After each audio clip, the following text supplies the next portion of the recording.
So, what's up mga ka-hybrid? So, nasa pangalawang part na tayo ng ating solitaire series. So, ngayon, ang ituturo ko sa inyo ngayon ay Spider Solitaire. So, unlike nung solitaire na tinuro ko sa inyo sa last part, ang goal ng laro na ito ay para makabuo ng mga pile, isang suit pile mula king hanggang ace.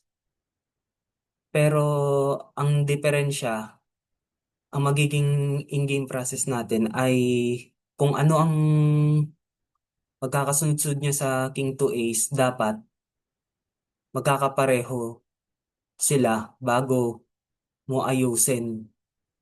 So mamaya, explain, may ide-demo ko sa inyo kung paano natin siya gagawin.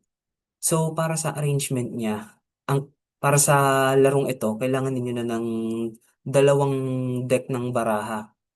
So kung sa isang deck ay may 52, ang kailangan nating cards ay 104. Ngayon, paano ang layout niya? So, ang mangyayari, meron ka dapat 10 column, pagkatapos ang apat sa kanila ay may 6 na row. Check natin kung anim yung para sa apat. Isa, dalawa, tatlo, apat, lima, anim. Paano nyo malalaman kung tamang ginawa nyong arrangement? Dapat kapag nag-deal kayo ng baraha dito, ayan, dapat limang beses, limang beses na 10 lang ang lalabas. Kung kung sakaling may lumagpas o magkulang sa limang deal ninyo, nagkamali na kayo ng layout. So, tulad ng isang typical na solitaire game, pwede nyo ang larong ito ay pwedeng orasan o hindi. Pwede rin naman na maglaro kayo in two suits and four suits, lalo na kapag compute, naglalaro kayo sa computer. Kung saka, kung ang gagamitin nyo lamang sa paglalaro ng Spider Solitaire ay dalawang deck ng cards, asahan ninyo, four suits lang ang kaya ninyo. At yun ang variant ng Spider Solitaire na napakahirap na laruin. In fact, isang beses ko lang siya nagawang buuin. At nangyari yun nung time na chemical engineering student pa ako sa isang kilalang universidad dito sa Pilipinas. Kung saan ako nag-aral dati. Kung gusto niyo malaman kung saan ako nag-aral dati, stalk niyo na lang yung totoo kong real life Facebook. Ano, okay ba yun for your challenge? Pero anyways, balik tayo sa main topic. So, for today, papakitaan ko kayo paano laruin ang one suit na Spider Solitaire. Trust me, sobrang bilis lang nito. Pwede na siyang gawing pang, pang parlor game sa Christmas party. Gina ba kayo? Sige, gawin na natin. Ayan, meron akong ready-made na sample problem para sa inyo. Solve ko na lang. Walang oras. Ayan, partidahan ko na kayo. Wala din akong mouse. Pero mas maganda sana may mouse. So, touchscreen ng laptop. Yan o. Ganyan lang siya kadali. Eh, basic tip ko lang sa inyo. Mag, magbutas kayo ng column. Ang sabihin nun, pag sabi magbubutas ng column, sisiguraduhin yung isang column nito, specifically sa game na to, yung ika-anim na column mula sa kaliwa, sisiguraduhin yung magkakaroon siya ng empty pile. Kasi sa mga empty piles, madaling kakailanganin niyo yan para makapag-maniobra kayo ng mga baraha. Lalo na kapag two suits or four suits yung laro ninyo. Ayan, kaya ganito lang tayo. At tandaan niyo, wala ring masama kung mag-aando kayo ha. Pero may konsekwensya sa number of moves at saka sa final score ninyo.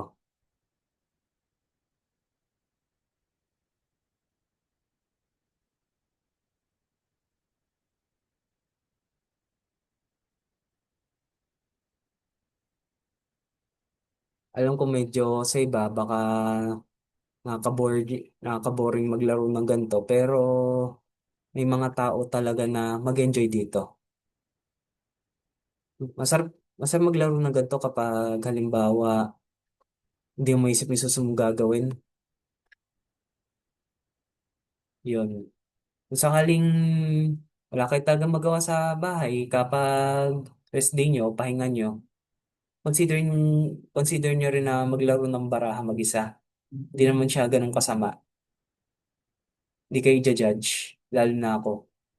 Nakakaintindi ako ng mga tao na mahilig sa mga larong pang mag-isa. Solo gaming ang tawag dyan. Recommend, perfect para sa mga wala pong mga walang love life o ayaw lumab life. Joke lang. Hmm, galing ah. Tingnan natin.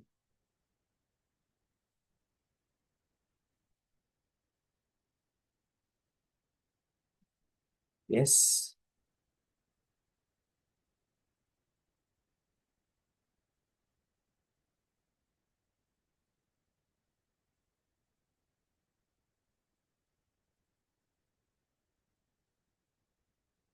Yan, may bago na. Yan na kung nakikita ninyo yung fifth column. So, meron na tayong bagong pang maniobrahan na space sa solitaire games. Napaka-importante nito. Then, mag-set up tayo. Uy, ano yun? Set up tayong dalawa dito.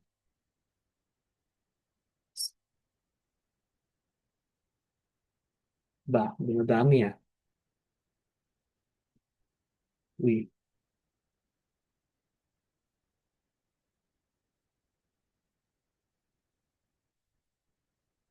mas magandang idea dito.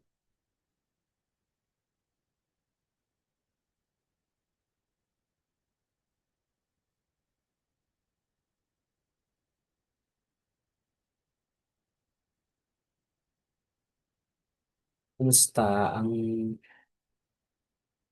kung sakaling nagugustuhan ninyo ang ating video, ma-appreciate po kung magla-like and subscribe po tayo sa aking mga channels. Meron tayong Facebook, Instagram, at saka YouTube. And recently, guys, gusto kong sana i-announce na meron na rin tayong TikTok account.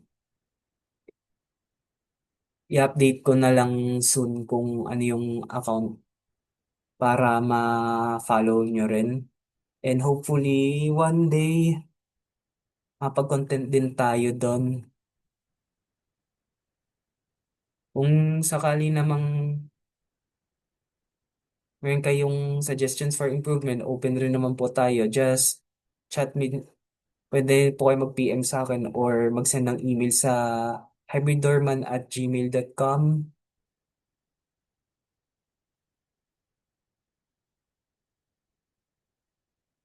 Yun, set up.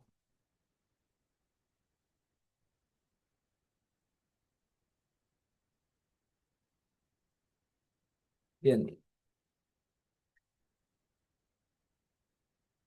Ayan, so kapag pakitandang mabuti, kapag bago mag-deal, bago kumuha ng deal, dapat puno lahat ng mga vacant na column. So, nandito na tayo sa last setup natin. Sa last deal setup.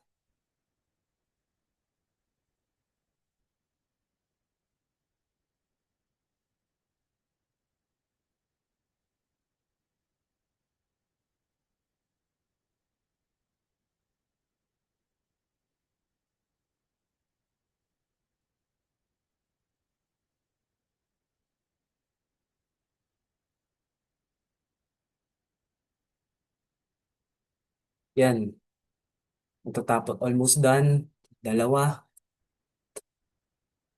So, ayan, mga ka-hybrid. Yan ang, dyan natatapos ang ating demo para sa larong Spider Solitaire. So, feel free to hit the like button kung nagustuhan ninyo ang